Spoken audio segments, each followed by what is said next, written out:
நீங்கள் மறுபடியும் பிறக்கும் பொழுது ஸ்பிரிட்டுடைய அந்த அலைன்மெண்ட் அவர் சரி பண்ணுறாரு. நீங்கள் அவரோட மெர்ஜாவுறீங்க, அவரோடு நீங்கள் கலந்து விடுகிறீர்கள்.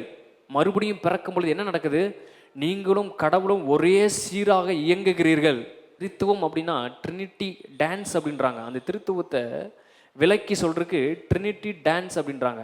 ஃபாரின்ல பார்த்தீங்கன்னா அவங்க ஒரே மாதிரி ஆடிட்டு இருப்பாங்க. இந்த ஒரே மாதிரி ஸ்டெப்பு போடுறீங்க பாருங்க, அந்த ஒரே மாதிரி ஸ்டெப்பு போடுறத தான் ட்ரினிட்டி அப்படின்றாங்க. இப்போ கடவுள் அவர் உள்ளத்துல ஒரு மாதிரி சில விசுவாச தன்மைகளை வச்சிருக்காரு. நம்ம அவருக்கு ஆப்போசிட்டா வச்சிருக்கிறோம். அவர் இப்படி ஆடினா நம்ம இப்படி ஆடுறோம். அவர் இப்படி செயல்பட்டா ஆதாம் இப்படி செயல்படுறான். ஆனா மறுபிறப்புல என்ன நடக்குதுன்னா, ரெண்டு பேரும் ஒன்னா இணைஞ்சதுனால அவர் இப்படி கை கொண்டு போனா அவனும் இப்படி கை கொண்டு போறான். அவர் இப்படி விசுவாசா இவனாலையும் அப்படிதான் விசுவாசிக்க முடியும். ரெண்டு பேரும் ஒரே சீரா டான்ஸ் ஆடுறது தான் ட்ரினிட்டி. அந்த குடும்பத்துல தான் உங்களை சேர்க்கிறாராமா. அவர் அங்க என்ன உங்க குடும்பத்தை பத்தி நினைக்கிறாரோ அதை நீங்கள் பூமியில் செயல்படுத்துவீர்கள். அந்த குடும்பத்தில் தான் உங்களை இணைச்சிருக்கிறாரு. அதுதான் மறுபிறப்புல உண்டாகிற விளைவு.